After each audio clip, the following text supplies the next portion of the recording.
cabe aqui, nesse momento, reafirmar, em função daquilo que disse o deputado Luiz Castro, em nenhum momento as minhas palavras foram depreciativas ao deputado Marcelo Ramos. Que fique claro isso. O deputado Luiz Castro somou a tribuna de forma impetuosa e tentou me enquadrar ali. Eu quero deixar claro que em nenhum momento fui para a tribuna provocar, criar um clima menor com relação ao deputado Marcelo Ramos, num debate que está instalado na casa. Em que pese eu tenha percebido que é uma questão de interpretação, a minha interpretação é essa, e para aqueles que assistem à TV Assembleia, para aqueles que estão aqui no plenário, possam ter ou não a mesma interpretação. Sim, recebi do deputado Marcelo Ramos picardia, motejo, mas eu confesso que eu não me sinto diminuído. Enfim, não passo recibo dessas histórias. Eu estou aqui no debate franco, aberto, com documentos, com argumentos. O motejo e a picardia é sinônimo próprio da falta de argumento. O argumento é o debate do PROAMA. O deputado Marcelo Ramos está querendo debater a privatização da COSAMA. Não é nada disso que está propondo. A proposta é discutir o PROAMA, o momento em que o PROAMA foi concebido. Não estamos discutindo mais a COSAMA, privatização essa em que eu votei contra. Que fique claro aqui na Assembleia como registrado está nos anais da Câmara Municipal de Manaus no ano 2000. Eu e outros vereadores votamos contra, por não estarmos convencidos naquele momento dos argumentos que eram enviados à Câmara para a privatização da COSAMA. Era aquele momento, a fotografia daquele momento. Como hoje eu não me convenço de que seja o governo ou a administração pública a enfrentar a questão da água. Eu tenho resistências a isso por uma série de razões. Mas voltemos aos fatos. Os sofistas faziam isso que o deputado Marcelo Ramos fez. Para a tribuna, ampliar, criar o espectro, para tirar o foco. É o PROAMA. O Serafim debateu o PROAMA. E compreendo, Vossa Excelência é o único representante do PSB, o Serafim é o presidente estadual do PSB, atacado, confrontado, mereceria exatamente o que Vossa Excelência fez. Mas o fez nesse tom de picardia, de motejo, enfim, colocando numa situação, olha, foi enganado, o secretário lhe enganou, tal. Esse é o tipo do debate, como eu disse, oco. E eu não vou entrar nesse tipo de confronto menor. Quem tomou a decisão, quem assinou, quem tinha conhecimento, é o Serafim, ele tem o palanque, ele tem o tempo do PSB, ele tem argumentos para repor o que eu estou dizendo. O PROAMA cumpre o seu papel, vai cumprir o seu papel, foi previsto, criado, discutido, acordado, e isso ninguém pode se contrapor. O documento está aí público, já está na mão da imprensa, a assinatura do Serafim. Isso não pode incomodar ninguém, isso serve inclusive de alerta para que a gente perceba exatamente isso. Você fala uma coisa para um companheiro, mas os documentos aparecem e te deixam numa situação difícil, porque é difícil confrontar esse documento. Quando se confronta com aquilo que o Serafim disse no último domingo, olha, o PROAMA foi uma decisão equivocada, porque ele não teve coragem de contestar naquele momento, então, o PROAMA.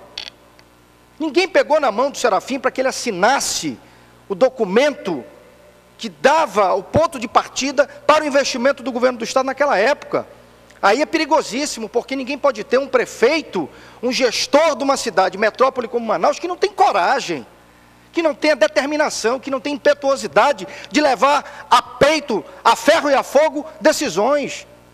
Não pode vir a público agora, porque isso denota frouxidão, pusilânime. Manaus precisa de quem tenha compromisso, coragem e determinação para fazer frente a esses desafios. E aquilo é que foi acordado naquele momento, coragem para tomar o financiamento, para produzir água, porque a Águas do Amazonas falta com a verdade ao afirmar que Manaus tem água suficiente produzida por ela. O que a Arsan diz é o quanto que a Águas do Amazonas produz, 6,4 metros cúbicos de água por segundo, insuficiente para a cidade de Manaus. É isso que a Arsan diz. Vossa Excelência leu a matéria errada. A Arsan diz que produz 4, que pode produzir 6, que é o suficiente. Vá no jornal. 5,2 na ponta do Ismael, com 0,20 da ETA do Mauazinho, com 1,20 dos poços artesianos isolados. Esse é o número, está no relatório da Arsan, para uma cidade que precisa de 9. E o PROAMA entra exatamente para ter a água, né? A gente tem que discutir distribuição, reservação, mas esses são passos conseguintes. É preciso, primeiro, ficar de pé, andar, correr para aprender a voar. Não pode discutir água na ponta, na torneira, quando a água não existe. E a Águas do Amazonas não produz, eu afirmo categoricamente isso, ela não produz a água que a cidade de Manaus precisa. E aí entra o PROAMA. Então, no debate, é o debate do PROAMA, desse capítulo novo, do momento em que ajustes no contrato que são necessários nesse momento e que precisa, eu tenho discordâncias claras, homéricas, com a administração do prefeito Amazonino Mendes.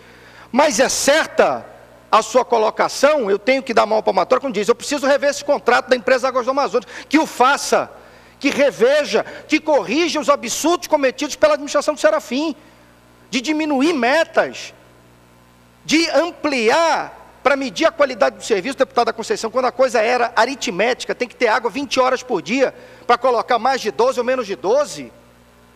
Que unidade de medida de acompanhamento é essa que o Serafim colocou dentro desse contrato? Que não passou pela Arsan?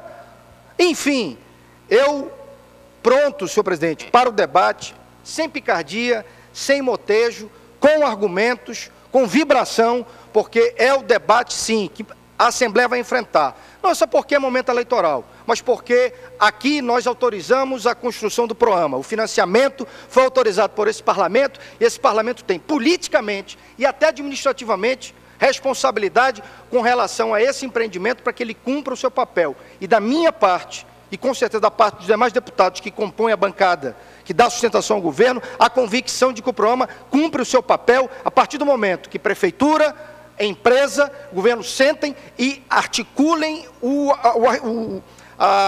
arranjo político, administrativo, jurídico, para que o governo possa entregar. O deputado Marcelo falou de redistribuição, o governo não pode fazer redistribuição, isso é questão legal. Eu estou falando com advogado, o governo não pode fazer isso.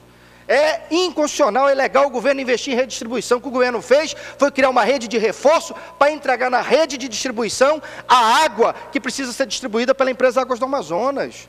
Então, esse debate que vai continuar, com certeza polarizado entre o deputado Marcelo Ramos, mim e outros deputados, mas esse debate vai continuar, e sempre primando pela verdade, porque faltou com a verdade o ex-prefeito Serafim, e aqui não é o Marcelo, é o ex-prefeito, tem identidade própria, tem CPF, tem endereço próprio, tem autonomia política. Ele sim faltou com a verdade, ele se pronunciou, faltando com a verdade, tentando fraudar a opinião pública com relação a esse debate da água, era o que tinha a dizer.